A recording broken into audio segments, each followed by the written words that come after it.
सभी छात्र छात्राओं को एक बार फिर हम स्वागत करते हैं। आज से हम स्टार्ट कर रहे हैं क्लास 12 की फिजिक्स, जिसमें हम सबसे पहले पढ़ेंगे विद्युत के बारे में। इसमें हम पढ़ेंगे विद्युत क्या होती है, इसकी कितनी शाखाएं हैं और किस शाखा के अंतर्गत कौन कौन से चैप्टर आते हैं। ठीक है, और उसके बाद फिर हम पहला चैप्टर स्टार्ट करेंगे। तो आइए समझते हैं कि विद्युत क्या होती है। तो अगर हेडिंग बनाना चाहते हैं तो आप लोग बना लीजिएगा, विद्युत, इलेक्ट्रिसिटी।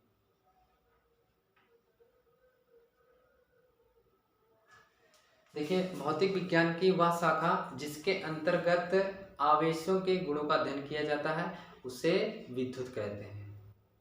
ठीक, विद्युत की दो शाखाएं होती हैं। कितनी शाखाएं होती हैं? दो शाखाएं होती हैं। ठीक है, एक पहली शाखा होती है स्थिर विद्युतकीय। स्थिर विद्युतकीय।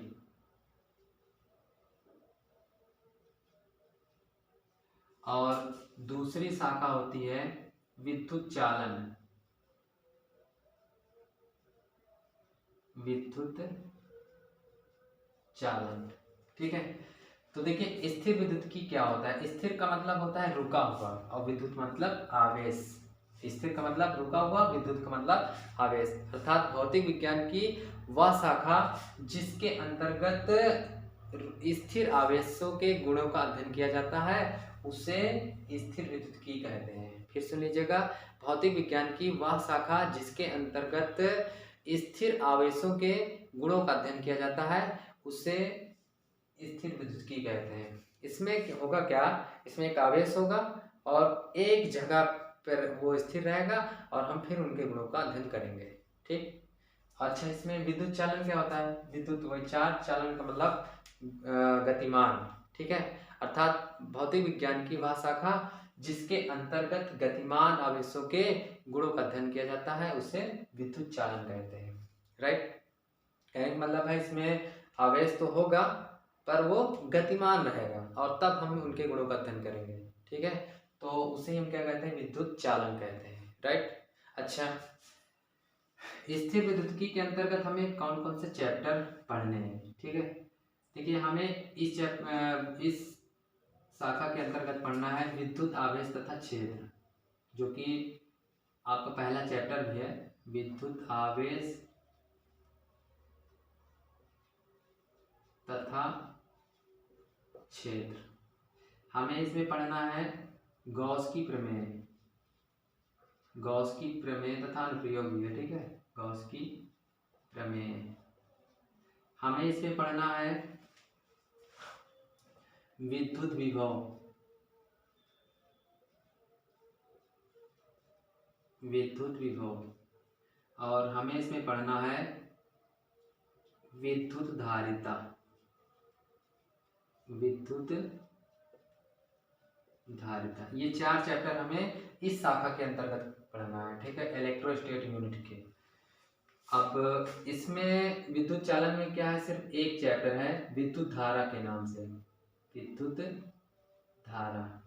ठीक है, ये बड़ा सा चैप्टर है, इसमें सिर्फ एक चैप्टर हम पढ़ेंगे, विद्युत धारा। ठीक, तो इसमें कोई बातें नोट करना है तो नोट कर लीजिएगा।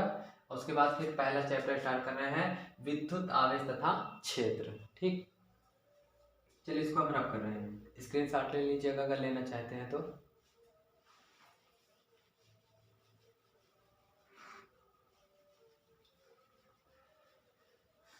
हमारा चैप्टर है विद्युत आवेश तथा क्षेत्र।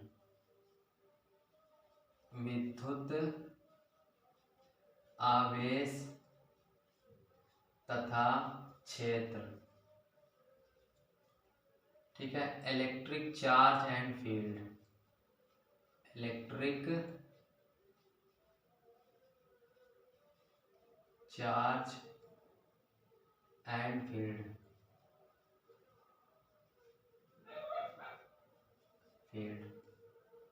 ठीक है, तो सबसे पहले हम इसमें पढ़ेंगे आवेश के बारे में। काफी देर से आवेश आवेश चिल्लाए जा रहे हैं, आखिर ये होता क्या है आवेश। तो हेडिंग बना लीजिएगा, विद्युत आवेश, इलेक्ट्रिक चार्ज। विद्युत आवेश। ठीक है, आइए समझते हैं विद्युत आवेश क्या होता है। देखिए बचपन में आप लोग एक खेल खेले होंगे, ठीक है। जब आप किसी कंघी को सूखे बालों से रगड़ कर छोटे छोटे कागज के टुकड़ों के पास ले जाते थे, ठीक है। ये कागज के टुकड़े हैं और इसके पास जब आप ले जाते थे तो होता क्या था, इन कागज के टुकड़ों में एक हलचल से उत्पन्न हो जाती थी, अर्थात ये कागज के टुकड़े इस कंघी की ओर आकर्षित होने लगते थे, ठीक है। तो ये जो इस कंघी में गुण आ गया है, ठीक है, आकर्षित करने का, ठीक, तो इसी गुण को हम क्या कहते हैं, विद्युत आवेश कहते हैं। क्या कहते हैं, विद्युत आवेश कहते हैं। कुछ कागज के टुकड़ों को प्रतिकर्षित भी करता था, ठीक है। यानी ये जो आकर्षण या प्रतिकर्षण का गुण इसके अंदर विद्यमान हो गया है, उसी गुण को क्या कहते हैं, विद्युत आवेश कहते हैं, ठीक। तो अगर आप लोग लिखना चाहते हो तो हम साधारण भाषा में इसको बोले दे रहे हैं, लिख लीजिएगा कि किसी भी वस्तु का वह गुण, ये वस्तु का गुण होता है, ठीक। तो किसी भी वस्तु का वह गुण जिसके कारण वह वस्तु अन्य दूसरी वस्तुओं को अपनी ओर आकर्षित या प्रतिकर्षित करती है, तो वस्तु के इसी गुण को क्या कहते हैं, विद्युत आवेश कहते हैं। अच्छा, एक किताबी भाषा भी होती है इसकी परिभाषा, वो कैसे, तो देखिए ये आकर्षण या प्रतिकर्षण को हम बोलते हैं विद्युत या चुंबकीय की घटना, ठीक। तो उसके अनुसार हम कैसे बता सकते हैं, देखिए सुनिए ध्यान से, अगर उसको भी नोट करना चाहते तो नोट कर लीजिएगा, ठीक ठीक। किताबी भाषा, किसी भी वस्तु का वह गुण जिसके कारण उस वस्तु में विद्युत अथवा चुंबकीय प्रभाव की घटना घटित होती है, चुंबकीय प्रभाव की घटना घटित होती है, उसी गुण को क्या कहते हैं, विद्युत आवेश कहते हैं। फिर सुन लीजिएगा, किसी भी वस्तु का वह गुण जिसके अंतर्गत उस वस्तु में विद्युत अथवा चुंबकीय प्रभाव की घटना घटित होती है, उसे विद्युत आवेश कहते हैं। ये किताबी भाषा है, ध्यान से समझ लीजिएगा, ठीक है। तो जो आपको अच्छा लग रहा हो उसको लिख लीजिएगा। वैरायटी देना हमारा काम है, पसंद करना आपका काम है, राइट, ठीक। तो अच्छा, विद्युत आवेश को हम क्यों से लिखते हैं, किससे, क्यों से, मतलब क्यों से प्रदर्शित करते हैं, प्रदर्शित करते हैं, ठीक है। अच्छा, और एक बात, जो आवेश होता है, आवेश एक अदिश राशि, कैसी राशि है, आवेश अदिश राशि है,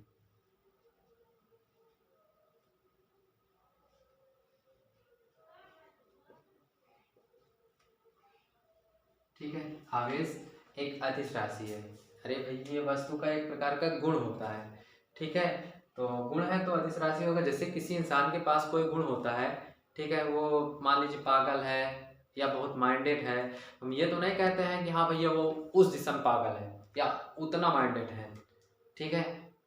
आई बात समझ, उस दिशा में वो इतना बुद्धिमान है, ठीक। हम ये ऐसा तो नहीं बोलते, हाँ इतना जानते हैं कि वहाँ वो पागल है या वो बहुत बुद्धिमान है, इतना जानते हैं, ठीक है। डायरेक्शन नहीं बताते हैं, ठीक। तो गुण में कोई डायरेक्शन नहीं होती, तो इसी प्रकार ये वस्तु का गुण होता है, इसलिए ये क्या है, आवेश एक अदिश राशि है, ठीक है। ये ध्यान रखिए। अच्छा, एक नोट पॉइंट करके लिख लीजिएगा। देखिए आवेश दो प्रकार का होता है, वो जो बता देते हैं। आवेश जो होता है वो दो प्रकार का होता है, आवेश दो प्रकार का होता है,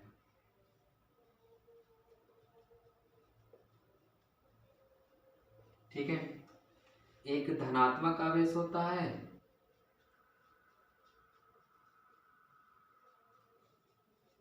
एक धनात्मक आवेश होता है और एक ऋणात्मक आवेश, ऋणात्मक आवेश, ठीक है। एक धनात्मक आवेश होता है, एक ऋणात्मक आवेश होता है, यानी positive charge and negative charge, ठीक है। इसको लिख लीजिएगा। अब इसकी मात्रक पर बात कर लेते हैं, ठीक। इतना नोट करना चाहते हैं तो कोई चीज नोट कर लीजिएगा।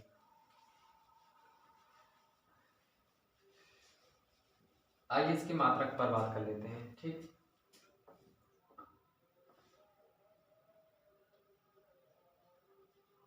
मात्रक। देखिए भैया, हम ढेर जगह भर इसके मात्रक लिखाएंगे। ठीक, आप लोग क्लास 10th में एक फार्मूला पढ़े होंगे, Q बराबर IT। ठीक है, इसके आधार पर एक मात्रक बता सकते हैं भैया। ये Q, यहाँ पे I क्या होता है? विद्युत धारा। क्या होती है? विद्युत धारा। ठीक है, और T क्या होता है? समय। ठीक, तो इसके अनुसार आप जानते हो Q बराबर IT होता है, I विद्युत धारा और T समय होता है। तो विद्युत धारा का मात्रक होता है एम्पियर। क्या होता है? एम्पियर। ठीक, और समय का मात्रक होता है सेकंड। तो एक इनका मात्रक बन जाएगा एम्पियर सेकंड। ठीक है, अच्छा, इसी को बोला जाता है कूलाम।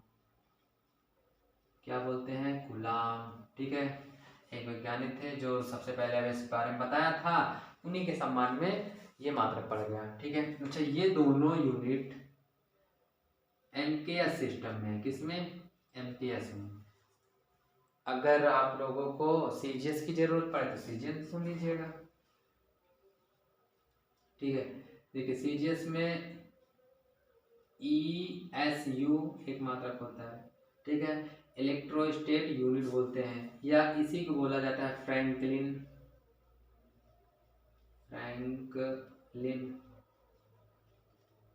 ठीक है, फ्रैंकलिन। ये किस में है? सीजीएस में है। अच्छा, इसके और मात्रक होते हैं। एक होता है EMU, इलेक्ट्रोमैग्नेटिक यूनिट। ठीक है, और एक होता है फैराडे। ठीक है, फैराडे। अच्छा, ये दोनों किसी यूनिट में नहीं होते हैं। राइट, ये इतने मात्रक होते हैं इसके। अच्छा, इसमें जो फैराडे है वो आवेश का सबसे बड़ा मात्रक होता है। नोट पॉइंट करके लिख लीजिएगा, नोट करके, नोट। फैराडे जो है, फैराडे आवेश का सबसे बड़ा मात्रक होता है।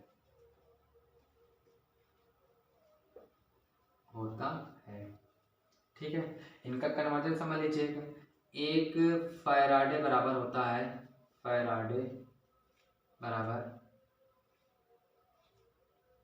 96,500 के समथिंग होता है गुलाम। ठीक है, 96,000 इतना। ठीक, अच्छा, कुछ बुक में 96,400 या 96,450 भी दिया रहता है, तो इससे ज़्यादा कंफ्यूज मत होइएगा। ठीक है, समथिंग इतना होता है एक फैराडे बराबर। ओके, अच्छा, ये तो आवेश का सबसे बड़ा मात्रक हुआ है। अब जो ESU होता है, ये आवेश का सबसे छोटा मात्रक होता है। तो लिख लीजिएगा ESU आवेश का सबसे छोटा मात्रक होता है। सबसे छोटा मात्रक होता है। ठीक है, ये। अच्छा, एक ESU बराबर कितने गुलाम के होते हैं, ये आप लोग हमें कमेंट करके बताएंगे, कहीं से भी ढूंढ करके। ठीक है, इसको हम नहीं बताएंगे। ओके, तो इतना नोट कर लीजिएगा आप लोग। अच्छा, इसकी बीमा जान लेते हैं। यहीं पे बीमा क्या होती है, मात्रक तो जान लिए हैं। बीमा, तो देखिए, ये धारा है, इसकी बीमा A हो जाएगी, टाइम की बीमा T हो जाती है, तो इसकी बीमा हो जाएगी AT। ओके, ध्यान रखिएगा। तो इसको हम अब रब कर रहे हैं। ठीक है,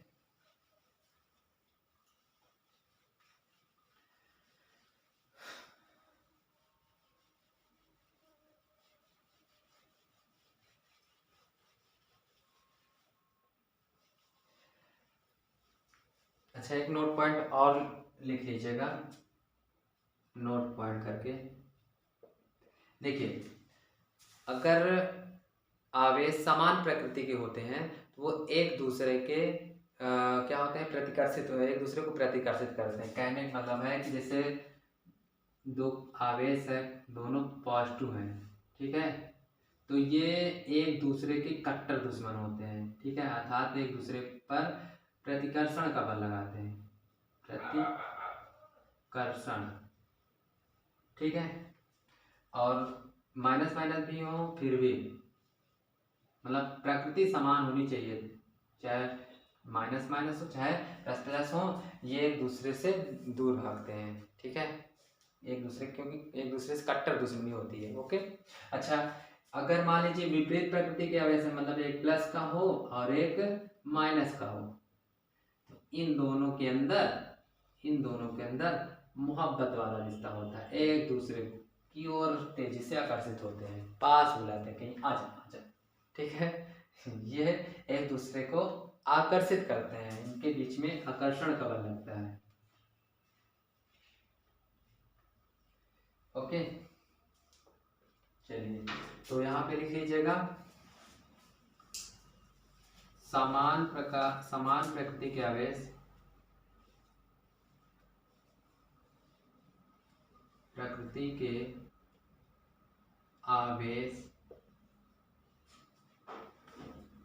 एक दूसरे को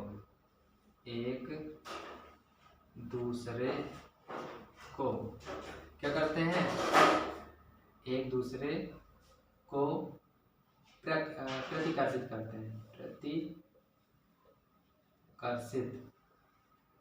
करते हैं, तथा विपरीत प्रकार के आवेश जो है एक दूसरे को आकर्षित करते हैं, तथा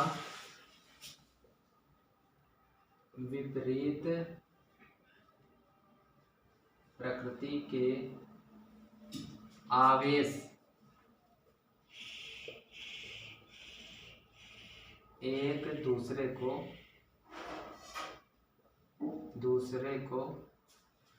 आकर्षित करते हैं, क्या करते हैं, आकर्षित